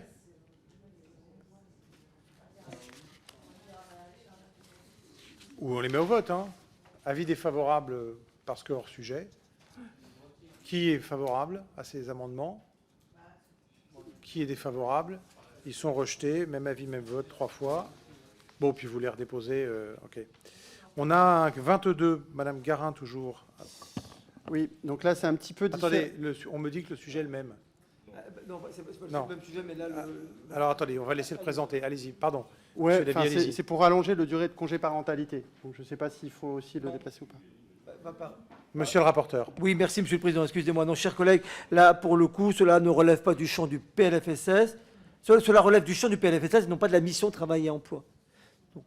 Donc, demande de retrait ou à défaut, pareil, avis défavorable. C'est pas la mission Travail et Emploi, là, vous parlez du coup. Vous retirez le 22. Très bien. Le 11, déposé par Monsieur Ruffin. Allez-y, Monsieur Lévy. Attendez. Micro, voilà. Les uns et les autres, dans nos circonscriptions, on sait que le secteur associatif joue un rôle extrêmement important. Chaque année, quand on fait la rentrée, qu'on rencontre les associations, on s'en rend compte. C'est une des chances en France d'avoir un tissu aussi vif. et aussi riche, et il est en difficulté, notamment parce que les bénévoles sont de plus en plus âgés. C'est un point important. Donc l'amendement de mon collègue François Ruffin vise à dire, bon, on aurait besoin d'avoir de l'emploi et d'avoir une création d'emplois, donc une ligne, et il propose 5000 emplois d'utilité citoyenne en 2025 qui seraient mis à disposition des associations d'utilité publique, etc. Voilà. Monsieur le rapporteur. Avis défavorable. Effectivement, il propose 5000 emplois, mais ce sont des emplois aidés. D'ailleurs, dans son amendement, il dénonce la casse des contrats aidés. Il regrette les 459 000 contrats aidés qui existaient en 2017. Je l'ai dit tout à l'heure. Moi, je me félicite que dans notre pays, nous avons réduit considérablement le nombre de contrats aidés. Nous étions à près d'un demi-million en 2017, des emplois précaires. Et M. Ruffin, je m'étonne d'ailleurs, veut en créer 5000 nouveaux. Avis défavorable. Monsieur Di Filippo. Merci, Monsieur le Président. Je ne nie pas que la suppression des contrats aidés ne s'est pas faite sans douleur pour les collectivités, pour les associations, parce que quand vous avez pris ces habitudes de fonctionnement et puis que vous rencontrez des jeunes à qui ça permet de s'insérer, etc., c'est toujours délicat, même si la réalité économique derrière est relativement artificielle. Mais là, ce que je reproche à l'amendement de Monsieur Ruffin, c'est vraiment purement philosophique. Je ne crois pas qu'on puisse prétendre résoudre le problème du bénévolat, de l'implication des gens dans un projet collectif, de manière gratuite, désintéressée, passionnée, et c'est vrai qu'il faut le défendre sous toutes ses formes et l'encourager, mais en les remplaçant ou en leur substituant des employés. Ça veut dire que non seulement vous n'aidez pas les bénévoles, mais que vous enterrez définitivement le bénévolat dans notre pays. On peut réfléchir à beaucoup de moyens d'accompagner le bénévolat, de le récompenser, de l'encourager. Mais là, c'est vraiment clairement acter la fin du bénévolat et mettre en place dans nos associations un système de tout salariat. Merci beaucoup, Monsieur Davy. Alors, non, avec 5000 personnes, on ne passe pas en tout salariat, heureusement. Mais non, je pense que dans beaucoup d'associations, il y a une partie des fonctions qui sont typiquement sur le secrétariat, etc., qui sont des fonctions quasiment de salariés. Et il y a une partie qui sont réellement les bénévoles qui viennent dans l'association. Mais s'il n'y a pas 2-3 personnes qui tiennent un petit peu et qui ont un rôle en réalité de salariés, enfin, qui ont un travail qui mérite rémunération, voilà, et bien l'association disparaît. Donc je pense qu'elles ont besoin d'avoir un volant, je sais pas, ça dépend en fait des types d'activités, mais de 5 à 10%, ou ça peut être un peu plus dans les petites associations, de gens qui sont vraiment payés pour faire ce travail-là. Merci. Alors, sur un avis défavorable du rapporteur, je vais mettre l'amendement numéro 11 au vote. Qui est favorable à l'amendement numéro 11? Qui est défavorable? Il est rejeté. Merci. Un amendement 113 de Madame Amiot. Monsieur Clouet. Défendu. Merci beaucoup, Monsieur le Président. C'est un amendement qui est évidemment au cœur du sujet, puisqu'il est du côté travail, même si la dimension emploi reste à discuter. Il s'agit ici de permettre à l'inspection du travail, notamment, de mener la lutte contre le travail illégal dans le domaine des plateformes numériques et de l'ubérisation. On sait qu'aujourd'hui, c'est un domaine dans lequel il y a assez peu d'intervention, d'abord parce que le droit n'est pas forcément adapté, puisque ce sont des professionnels libéraux techniquement, même si on sait que dans le monde réel, c'est avant tout des salariés déguisés qui exercent un effet de dumping. Et maintenant qu'on a obtenu le principe européen de requalification du contrat de travail avec une charge de la preuve qui est imputée aux plateformes numériques, eh bien, je pense qu'il faudrait qu'on se donne les moyens pour qu'on puisse aller effectivement surveiller le respect du code du travail dans ces espaces-là, puisque des personnes qui exercent comme salariés, comme indépendants déguisés, n'ont jamais vu un inspecteur du travail en 10-15 ans. Merci. Monsieur le rapporteur. Avis défavorable, tout simplement, chers collègues, parce qu'il existe déjà, vous voulez créer un programme budgétaire dédié à la lutte contre le travail illégal, mais il existe déjà une action budgétaire au sein du programme 155 portant les crédits couvrant la rémunération des agents qui participent à la lutte contre le travail illégal, justement, et y compris dans le secteur des plateformes numériques. Donc un budget supplémentaire de 10 000 € ne semble donc pas opportun, puisque cette action existe déjà. Avis défavorable, merci. Merci. Sur cet avis défavorable, je mets aux voix. Qui est pour l'amendement? 5, 8, qui est contre? 4, 5, 6, 7, 8, 9. Il est rejeté. L'amendement 31, Madame Capdevielle. Eh bien, le meilleur pour la fin. Allez-y, Madame Renel. Ouais. Alors, cet amendement concerne donc la mise en place d'un dispositif innovant, très très innovant, et encore une fois, pas cher. Donc voilà, il ne faut vraiment pas hésiter, monsieur le rapporteur. C'est la mise en place d'un fonds dédié pour la reprise d'entreprise. Il y a 30 000 entreprises qui ferment par an. Et là, l'idée, c'est de mettre en place un fonds dédié qui sera abondé à hauteur de 5 millions d'euros, mais on est encore sur une transfert de crédit d'un programme à l'autre, et qui permet donc à des jeunes ou moins jeunes par ailleurs qui veulent reprendre une entreprise de faciliter l'investissement dans le rachat ou la reprise de l'entreprise. Et comme monsieur le rapporteur, depuis que je suis arrivée, je ne vous ai pas encore entendu dire avis favorable. Je me dis que c'est le moment et que vraiment il y a un truc possible là ce soir. Ouais. Alors, attendez, je lui donne la parole. Désolé de vous décevoir, chers collègues. Ce sera un avis défavorable, car la loi, mais vous le savez, la loi favorise déjà la reprise des entreprises par les salariés. Il y a une obligation d'information préalable qui existe déjà sur les possibilités, les modalités de reprise d'une société par les salariés. Et en cas de fonds insuffisants, c'est votre question, un mécanisme de rachat spécifique peut également être mis en place. Donc l'instauration d'une garantie par l'État est par ailleurs très coûteuse et n'est sans doute pas la solution la plus efficace pour inciter à la reprise d'entreprise par les salariés. Mais ce sujet pourrait être porté devant la commission des affaires économiques plutôt, et pas ici la mission Travail et Emploi. Donc je suis au regret de vous communiquer un avis défavorable, chers collègues. Alors, M. Clouet a demandé la parole et Mme Renel ensuite. Oui, pardon, merci Monsieur le Président. C'était juste si jamais Monsieur le rapporteur pouvait nous communiquer, parce que tout à l'heure il a dit que le programme 155 prévoyait déjà une lutte contre le travail illégal qui est mentionné spécifiquement les plateformes numériques. Et malheureusement, en fait, je ne trouve pas cette mention spécifique des plateformes numériques. Je vois bien un programme 155, le crédit de l'action 16, même tout à fait exactement, la rémunération des agents en charge de lutte contre le travail illégal. Mais je ne vois pas du tout ce que vous mentionniez, vous. Et en revanche, j'en serais évidemment heureux, parce que ce serait presque une raison de voter un budget si jamais ce que vous me promettiez là, ici, existait dans le texte. Mais donc, je ne demande qu'à être convaincu, monsieur le rapporteur. Alors, Mme Renel d'abord et monsieur le rapporteur ensuite. Non, je voulais juste préciser à monsieur le rapporteur, puisqu'il trouve que cet amendement dont on parle sur la question de la reprise d'entreprise n'est pas une bonne idée. Mais pourtant, c'est quand même 2 régions qui l'ont mis en place, 2 régions qui vous sont sûrement plus chères à vous qu'à moi, mais Auvergne-Rhône-Alpes et PACA. Donc, je tiens à rendre à César ce qui leur appartient. Les 2 régions, Auvergne-Rhône-Alpes et PACA, ont mis en place ce fonds justement pour aider à la création et à la reprise d'entreprise. Voilà, donc il y a déjà un fonds dédié au niveau régional qui accompagne, et donc ça mériterait quand même que l'ensemble des autres régions puissent en bénéficier. Mais si vous voulez, vous pourrez en parler au député Je vais Laurent faire Wauquiez. l'avocat de monsieur le rapporteur, il est breton. Pour l'avoir croisé dans sa circonscription, je peux vous confirmer qu'il est réellement breton. Et dans une région, un coin très éloigné de la Bretagne. Vous m'auriez dit que l'expérimentation aurait eu lieu en Bretagne, j'aurais peut-être eu un avis défavorable, mais effectivement. Vous auriez touché sa corde sensible. C'est pas le cas.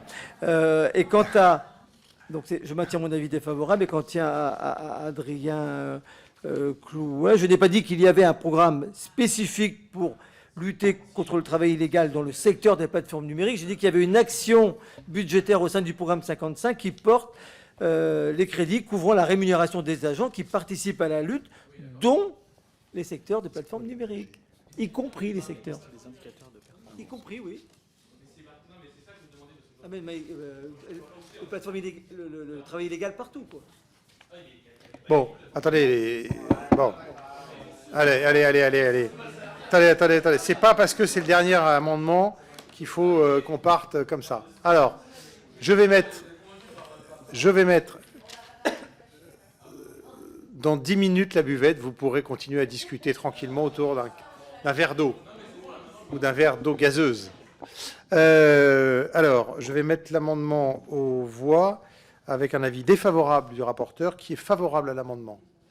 Qui est défavorable, il est rejeté. Je vais même maintenant mettre aux voix les crédits de la mission Travail et Emploi, ainsi modifiés, qui est favorable au crédit de la mission Travail et Emploi, qui est défavorable.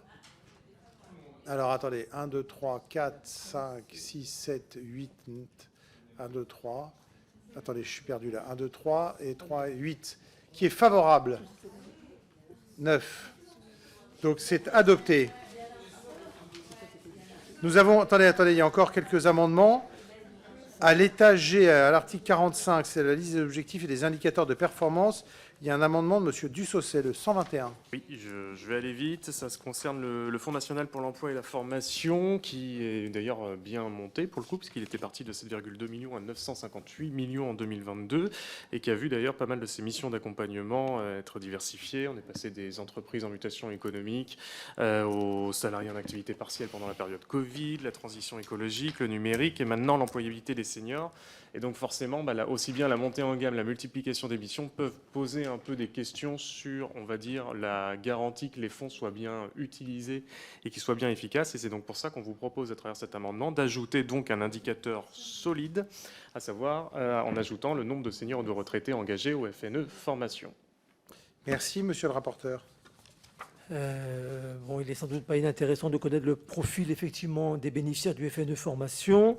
Mais par contre, je vais vous répondre et on va reparler à nouveau de la DARES, car c'est bien le rôle de suivi et d'évaluation de la DARES, qui a par exemple publié en décembre 2023, et non pas en 2015, en décembre 2023, vous voyez, récemment, une étude sur l'articulation entre l'activité partielle et la formation par le FNE formation. Donc la création d'un nouvel indicateur au sein du projet de performance apportera moins d'éléments qualitatifs. Faisons confiance à la DARES. Avis défavorable. Très bien. Sur cet hommage à la DARES, donc avec un avis défavorable à l'amendement 121 du rapporteur, je vais mettre l'amendement aux voix qui est favorable à l'amendement, qui est défavorable, il est rejeté. L'amendement portant article additionnel après l'article 64, j'ai quelques amendements. Monsieur Vigier, il tombe. Madame Taillé-Polian. C'est des rapports, les 4. C'est des rapports, oui. Les 3. Attendez. De micro. Allez-y. Voilà. C'est un amendement de ma collègue Taillé-Polian qui demande un rapport qui est intéressant, c'est pour ça que j'en parle, sur l'opportunité d'étendre les risques professionnels mentionnés dans le Code du travail à une nouvelle série de risques liés à l'environnement physique agressif, agents chimiques, poussière, fumée, activités exercées en milieu hyperbare et surtout aussi température extrême. Voilà, avec le changement climatique, c'est quelque chose. Vous nous présentez les 4 amendements comme ces 4 amendements qui viennent de la même... Allez, si vous voulez, le deuxième, c'est toujours pour un rapport. Cette fois-ci, c'est pour avoir un point sur la démographie dans la médecine du travail. Voilà, je pense que c'est un point aussi important pour la qualité de... Voilà. Et les deux autres, je vais les faire en même temps. C'est sur la question de l'apprentissage en partie. Le premier, c'est vraiment faire un rapport d'évaluation sur France Compétences. Alors, de mémoire, il y a quand même quelque chose de la Cour des comptes, mais voilà, en tout cas, elle demande un rapport sur France Compétences. Et le suivant, c'est sur ce dont on a parlé tout à l'heure, c'est-à-dire évaluer les dispositifs d'apprentissage afin d'identifier les catégories de jeunes qui en bénéficient en fonction de leur niveau de formation, parce que c'est tout le débat qu'on a. Moi, je connais plein de gens qui finalement se retrouvent à faire des masters en apprentissage, alors que ces types de formations devraient être des masters normaux à l'université, avec un stage en entreprise. Et ce format-là en apprentissage n'est pas forcément le plus approprié. Sujet qu'on a déjà abordé. Très bien. Merci beaucoup. Je vais demander son avis au rapporteur sur les 4 amendements, les 4 demandes de rapport. Avis défavorable pour les 4, pour des raisons différentes. Le premier, sur la notion de risque professionnel, là encore, je vous renvoie à la DARES, ou alors l'INRS, l'Institut national de recherche et de sécurité, qui sont compétents pour produire des études et des recommandations sur le risque professionnel. Ensuite, sur la pénurie de médecins du travail, ça a été largement évoqué à la suite de l'adoption de la loi du 2 août 2021. C'est donc assez récent.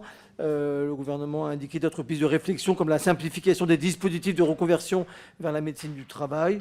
Donc avis défavorable. Sur France Compétences, mais France Compétences produit déjà annuellement son bilan d'activité qui semble suffisant. Donc pourquoi demander un nouveau rapport d'évaluation et sur le dispositif d'apprentissage, là aussi, la DARES, l'apprentissage fait l'objet d'évaluations très régulières par la DARES. Donc pas besoin de rapport qui viendrait en doublon déjà d'organismes qui existent déjà. Avis défavorable, Monsieur le Président, pour les 4. Merci. Très bien.